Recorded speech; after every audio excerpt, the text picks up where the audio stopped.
And so the curtain finally closes on one of the most refined, distinguished, and profound Souls-likes to date. The quality of this game is fucking immense, and not to be understated easily. And while I did experience certain situational gripes in regards to the construction of actions inlaid within the complex and carefully crafted scores of rhythm choreography, it sings with it a quality and magnitude that I gravely understated and was pleasantly surprised with time and time again. And while I did profess minor gripes with some nuisances with consecutive multi-hit based attacks inhibiting responses or initiating parries, it wasn't really all that frustrating save for a few occurrences. The only other outstanding gripe that I definitely feel needs to be addressed the most is the fucking targeting system is nowhere near as refined as it should be for a modern Souls game. Targeting enemies or environmental hazards inconveniently above primary threat, while the presentation and cinematic toning is highly comparable and nigh akin to From Software's predecessor, Bloodborne. Lies of P obviously takes heavy inspiration from the Trick Hunter weapons presented within the Cosmic Veils of Yharnam.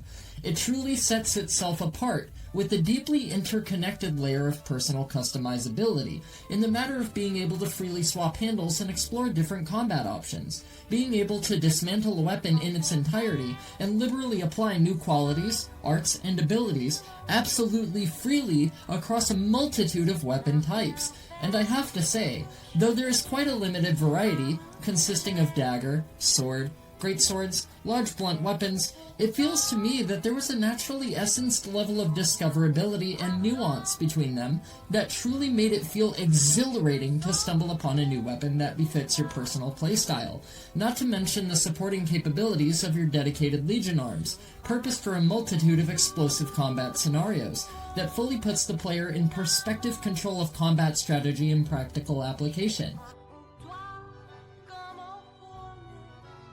Take me seriously when I say do not neglect these beauties. They can dish out some seriously heavy-duty DPS and get you greased out of a gear jam in a jiffy. I mean, just look at this shit.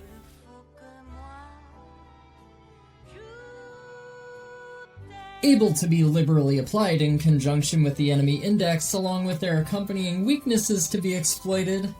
these dummies seriously won't know what hit them.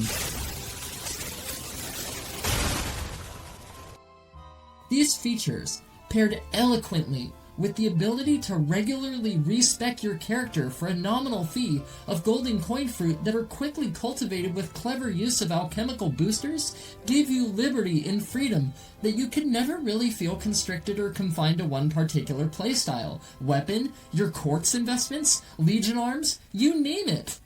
You have absolute freedom. This quality absolutely transcends beyond shadow of a doubt and improves a long-suffered formula that From Software just never found a convenient way around, often requiring use of a Covenant item or some sort of hidden NPC or an allegiance elsewhere, normally hidden throughout the world. And I truly believe that Lies of P did it capitally with very little trouble, which leads to question From Software's capability of producing quality of life elements. And I do feel that they could take note of a certain quality that Lies of P sports proudly. While I am of the opinion that Lies of P presents a somewhat limited enemy roster, depending far too heavily on variants of differing enemy types, save for the dogs and stuff like that, it's refreshing to have a method of distinguishing enemy weaknesses, and leaves little doubt for how you should favor your equipment to give you an edge when entering a particular area or chapter, largely dominated by corresponding nature,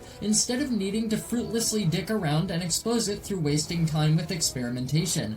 Now, the amulet system kind of suffers heavily because there's nothing really to differentiate it or distinguish it from countless games or action RPGs of the same genre, and could easily be argued to have stripped this particular formula from Software's previous Souls IPs. And I do feel it could have benefited from some sub-abilities, present on a multitude of plus amulets, obtained from buffed or stronger than average iterations of enemies, or even as a reward from more challenging side quests, hidden encounters, maybe some boss fights, or some optional mini mini-bosses littered throughout the map, as well as stronger enemy variants such as the larger carcasses that wield the axes, more dangerous puppets such as the jesters and the enemies with the electric mace batons that were present outside the grounds of the Grand Exhibition, so on and so forth. But I found largely, far more often than not, I was hardly ever praying or scrounging and grinding my teeth for a checkpoint or avenue of convenient return, save for the second half of the game that features a somewhat more critical jump in difficulty. But in my personal opinion,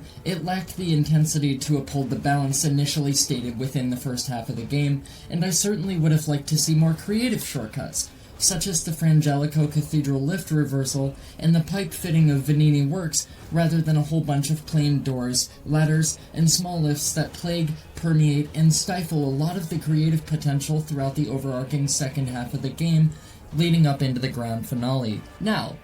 for the last segment, I'd like to segue and express my thoughts on the boss variety present within Lies of P for the base game. Ranging from puppets to carcasses to humans, Lies of P doesn't really present a phenomenal range of unique encounters. Granted, they all fall within the realm of the base enemy variety, and I do feel that they could have had a special array of bosses with particularly unique properties that would be regarded as general outliers to this rule and formula, with no dedicated weaknesses, perhaps purposed as skill checks and to add a little mystery and intrigue to the mix. But all in all, I would have to say that both Black Rabbit Brotherhood fights, Romeo the King of Puppets, Loxacia, and the Nameless Puppet set the standards for the most challenging, rewarding, notorious, and seasoned fights. I would say that this puppet-populated prologue, all in all, acts as a phenomenal prelude and sets a grand stage for the highly praised and highly revered and recently released Overture expansion, which I will absolutely love to take a poke at my earliest opportunity to do so. Safe to say that I would have little quandary hemorrhaging a few President Jacksons from my wallet for a sequel,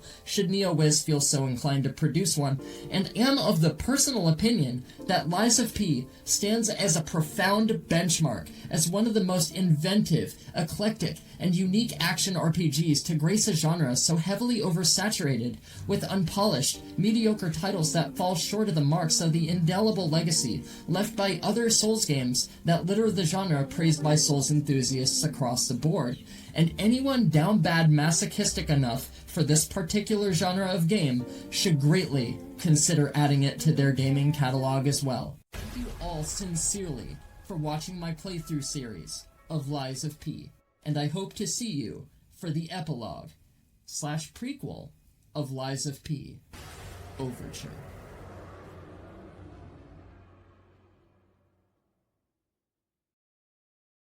Should your soul be not yet bound for the beyond, you can stalk me on the following eerie e-nets below for upcoming projects, gaming news, and live notifications, as well as view an archive of my past gaming playthroughs on YouTube. Until next I rise, I wish you all a phantasmic full moon.